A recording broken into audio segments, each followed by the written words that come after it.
विद्यार्थी मित्रांनो, सह्याद्री ट्युटोरियल्समध्ये तुमचं स्वागत आहे। आज अतिशय महत्त्वाच्या विषयावर बोलायचं आहे मला। जास्त वेळ तुमचा घेणार नाहीये, थोडासा वेळ घेईन, पण अतिशय महत्त्वाचं बोलायचं आहे। कोणत्या विषयावर? स्ट्रेस। माझा कालचा अनुभव तुमच्याशी शेअर करायचा आहे मला। काल खूप प्लॅन केलं होतं मी, ठीक आहे। क्रॅश कोर्स जे मी फिजिक्सची टेस्ट घेतली त्याचं व्हिडिओ सोल्युशन मला प्रोव्हाइड करायचं होतं। यूट्यूबवर 3 ते 4 व्हिडिओ लेक्चर्स मला अपलोड करायचा प्लॅन होता माझा, ओके। पण काहीच सक्सेसफुल नाही झाला, अडचणी येत गेल्या, ओके। थोडेसे मेडिकल इश्यूज होते, मित्राला हेल्प करायची होती, त्याचं थोडंसं काय म्हणूया आपण, एक ठीक आहे की ॲक्सिडेंट झाला होता म्हणूया आपण। मग अशा वेळेस मित्राला तिथून सोडून जाता पण येत नव्हतं। कसं जायचं सांगा बघू? सांगू का त्याला की मला अरे व्हिडिओ सोल्युशन करायचं आहे? त्याच्या घरातला अतिशय महत्त्वाचा क्षण होता म्हणूया आपण, म्हणजे त्याच्यासाठी म्हणूया आपण अतिशय महत्त्वाचा क्षण होता, तिथं मी असणं गरजेचं होतं आणि माझ्यावर स्ट्रेस पण वाढत होता ना। हा मी घेतला अनुभव काल तो स्ट्रेसचा म्हणूया आपण, पण शेवटी मी डिसिजन घेतलं नाही, मी मित्रांजवळ थांबणार। व्हिडिओ सोल्युशन नाही, PDF प्रोव्हाइड करूया। PDFला पण रात्री उशीर झाला, 11 वाजले, केलं प्रोव्हाइड मी केलं, पण नेक्स्ट मी व्हिडिओ लेक्चर देणार ना। आणि सगळ्यात महत्त्वाचं, ज्यांना व्हिडिओ लेक्चर द्यायचं होतं त्यांनी पण मला समजून घेतलं ना। पण हेच मला तुम्हाला सांगायचं आहे, तुम्ही स्ट्रेस का घेताय? ॲक्च्युली ना, गेल्या 1-2 दिवसात ज्या विद्यार्थ्यांशी मी भेटलोय ना, त्यातले काही पालक म्हणले, बघा नवीन स्टुडंट होते, तुमच्यातलेच होते, CET ॲस्पिरंट म्हणतो देणारे होते, काही नीट देणारे होते। वाईट एवढी गोष्ट आहे की पालक सरळ मला सांगत होते की गोळ्या सुरू आहेत त्याच्या, ओके। म्हणजे काय हा प्रकार आहे? ट्रीटमेंट सुरू आहे, ओके। जे असतात ना मानसोपचार तज्ज्ञ, सायकॅट्रिस्ट म्हणतो आपण, त्यांचे उपचार सुरू आहेत। मी अशा पालकांना दोष देतोय, काय गरज पडली अशा उपचाराची सांगा बघू? थोडासा संवाद वाढवला तर हा स्ट्रेस येणारच नाहीये ना। येतो मान्य, मी सांगितलं ना मला आला होता ना स्ट्रेस काल, ओके। पण मार्ग निघतात। बघा तुमचं वय खूप कमी आहे मला मान्य आहे, ठीक आहे। 15-16 वर्षाची तुम्ही मुलं आहेत, लक्षात घ्या, 16-17 असेल लक्षात घ्या, पण इतक्या कमी वयात एवढ्या स्ट्रेसची काही गरज नाही आहे। महत्त्वाच्या विषयावर बोलूया आपण। CETच्या एक्झाम डेट्स ना, तुमची काय इच्छा आहे सांगा मला? एक्झाम पोस्टपोन व्हायला पाहिजे तुमची इच्छा आहे ना? इच्छा पूर्ण होणार, मग तो आपली इच्छा एवढी स्ट्रॉंग असेल ना, 1-2 दिवसातच आपल्याला न्यूज मिळून जाईल। काय होईल सांगा? पोस्टपोन होईल। किती दिवस? 1 वर्ष होईल पोस्टपोन? शक्यच नाही ना। 15 दिवस होईल, 1 महिना होईल, एक्झाम तर होणार आहे, ओके। आता मला तुम्हाला विचारायचं आहे, तुमच्यापैकी ज्यांना वाटतंय ना हा पोस्टपोन व्हायला पाहिजे, याची कारणं द्या ना। काय तुमच्या मनात आहे? कसली भीती आहे? ओके, भीती कुठली आहे सांगू का? 4 तारीख जवळ आलेली आहे आणि अजून डेट्स येत नाहीत, ही भीती आहे बरं का। हे तुमच्या बाजूने मी आहे, मला मान्य आहे ती भीती आहे, ती बरोबर आहे। कारण कधी देणार डेट्स? ओके, डेट्स पुढे जातील, ह्याचं रिझन काय आहे की ते कॉन्ट्रॅक्ट दिलंय की नाही हे पण आपल्याला कळेल ना। कुठल्या एक्झामची एजन्सी कंडक्ट करणार आहे म्हणून आपण, ती कंपनीची काय असेल, तिला कॉन्ट्रॅक्टमध्ये एकदा दिलं होतं, कुठल्या तरी कंपनी चाललं होतं, ते कॅन्सल झालं होतं, आपल्याला माहिती आहे, बरोबर आहे। मग ते माहीत नाही, मग ती भीती आहे, ती मान्य करतो मी। पण बाळांनो, एक्झाम होणार आहे। आता ज्यांना वाटतं ना पोस्टपोन होऊ नये ना, ती मुलं ग्रेट आहे, त्यांनी केलंय सगळं वेळच्या वेळेस। हा मान्य आहे, बऱ्याच मुलांचं राहिलंय, पण होईल बाळांनो। तुम्ही एक स्ट्रॅटेजी ठरवा, ओके। 1-2 दिवसात आपल्याला कळेलच, जर पोस्टपोन ते करणार असतील तर, नसतील तर ते पण कळवतील आपल्याला। पण जितक्या लोकांशी मी बोललोय, जे शिक्षकांशी मी बोललो, एक्सपिरियन्स आहे, ते सगळ्यांचं म्हणणं आहे की 1-2-3 दिवसातच ती न्यूज नक्की येईल, नक्की काय त्यांचं डिसिजन आहे ते, किती दिवस पुढे पोस्टपोन करायचं, या सगळ्या गोष्टी आता क्लिअर होतील इतकं। आणि CET सेलला पण त्याची जाणीव आहे, ओके। आता महत्त्वाचं बरं का, हा जो प्रकार आहे ना डिप्रेशन, मी नेहमी ना या पिक्चरचं एक्झाम्पल देतो, 3 इडियट्स। तुम्हाला सांगू का, त्यात तो आमिर खान तो एक्सपर्ट असतो, ते जाऊ दे, पण त्याचे जे मित्र असतात, ओके, त्यांची नावं आता मला आठवत नाहीत, लक्षात घ्या, ओके, असू दे, राजू रस्तोगी, बरोबर, एक आठवलं, दुसरं काहीतरी नाव होतं।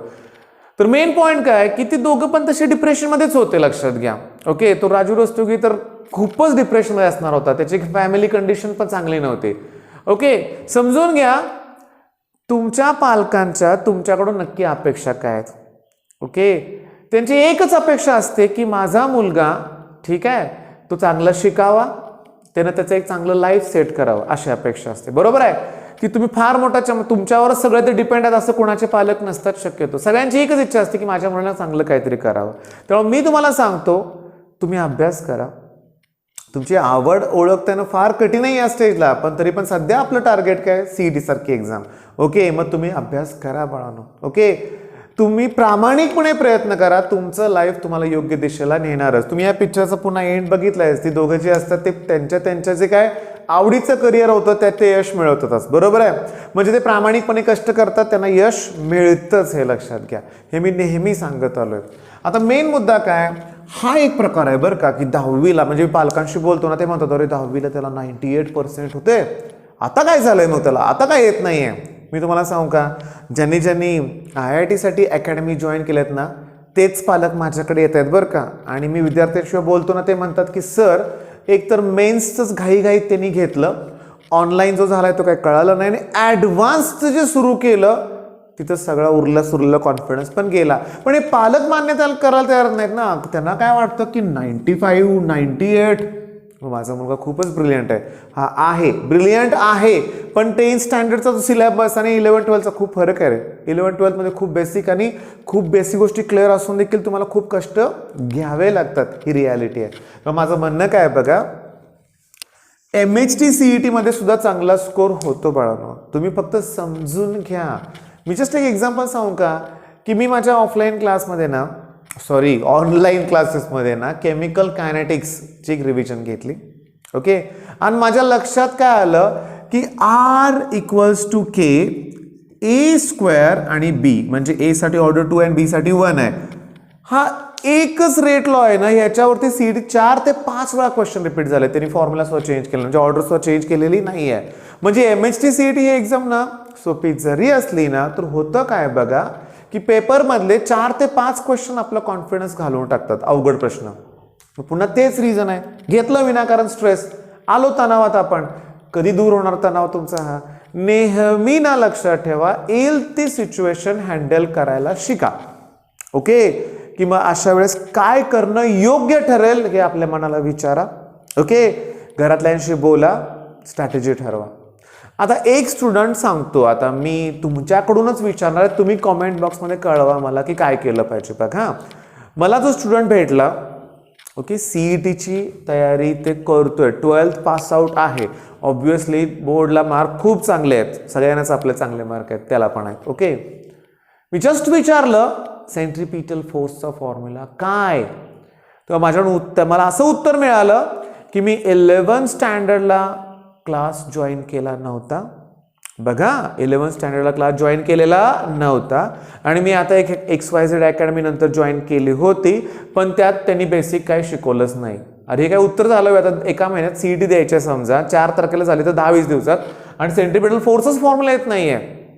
मग मी तुम्हाला सांगू का, मी आणखीन फॉर्म्युले विचारले. ओके, आणि त्या विद्यार्थ्यांच्या पालकांना विचारलं मी की तुमच्या नक्की अपेक्षा काय आहेत. त्यांचं म्हणणं होतं तो ब्रिलियंट आहे, असं आहे तसं आहे, की ठीक आहे IIT राहू दे, निदान COEP तर मिळावं. बघा पालकांच्या अपेक्षा किती आहेत. मी त्यांच्या सगळ्या गोष्टी क्लिअर केल्या, मुलाला थोडंसं बाहेर पाठवलं आणि पालकांना म्हटलं की त्याला बेसिक गोष्टी येत नाही आहेत. ओके, महिनाभर जर तो माझ्याकडे येणार असेल गायडन्ससाठी, तर मी त्याच्या पहिल्यांदा बेसिक गोष्टी क्लिअर करतो, निदान पुढच्या शिक्षणासाठी तर त्या उपयोगी ठरतील. मी तुम्हाला सांगू का, की ह्या गोष्टी तुम्ही पण समजून घ्या बाळांनो. CETचा अभ्यास करताना तुम्हाला बेसिक कन्सेप्ट तुमच्या क्लिअर ठेवायच्या आहेत. इंजिनिअरिंगला परत ते उपयोगी पडणार आहेत. इलेक्ट्रोमॅग्नेटिक इंडक्शन, त्यातला ट्रान्सफॉर्मर असेल, AC सर्किट असेल, सॉलिड स्टेट असेल, integration, derivative, matrices, differential equation, हे सगळं आहे इंजिनिअरिंगला, सगळं आहे. आनंदाची गोष्ट काय आहे, केमिस्ट्रीचे रिॲक्शन्स नसतात बरं का, केमिस्ट्री खूप इझी असतं इंजिनिअरिंगचं. फिजिक्स पण तसं खूप इझी असतं, लक्षात घ्या. इंजिनिअरिंगला पुढे इझी आहे, पण जर पुन्हा तिथं तसाच प्रकार होईल ना, जर बेसिकच नसेल तर. बरं, आता थोडं बोलणार होतो, 10 मिनिटं होत आली, लक्षात घ्या. म्हणजे कन्क्लुजन काय, विनाकारण स्ट्रेसमध्ये राहू नका. ओके, आणि माझ्यावर विश्वास ठेवा बरं का, मी कुठलीही गोष्ट ना विनाकारण खोटं नाही बोलत. आता खोटं विनाकारण बोललो मी खोटं नाहीच बोलत. काही अडचणी असल्यामुळेच मला व्हिडिओ प्रोव्हाइड करता येत नाहीये. पण नाही, मी आता ठरवलंय, मी तुम्हाला सांगतो क्लिअरली, की पुढचे 10 दिवस मी कुणालाही वेळ देणार नाहीये बाकीच्या गोष्टी, कुठलाही नाही. कुठलं फंक्शन मी अटेंड करणार नाहीये, कुठं मला गावाला जायचं नाहीये. माझ्यासाठी टॉप प्रायोरिटी आहे CETची बॅचेस. ठीक आहे, मग मला तुमच्याकडून पण हेच हवं आहे. पुढचे 10 ते 15 दिवस आपल्याला सतत कष्ट घ्यायचेच आहेत, सगळ्या गोष्टी टाळायच्या आहेत. आपल्याला मित्र नको आहेत, आता कुठे वेळ घालवायचा नाही, ते फेसबुक नको आहे, व्हॉट्सअप नको आहे, ट्विटर नको आहे, काही नको आहे. ठीक आहे, आपल्याला फक्त अभ्यासावर फोकस करायचा आहे. आणि जसं मी ठरवलं तसं तुम्ही पण ठरवा. करूया आपण चांगला अभ्यास आणि CETत यश मिळवून दाखवूया आपण. ऑल द बेस्ट सगळ्यांसाठी.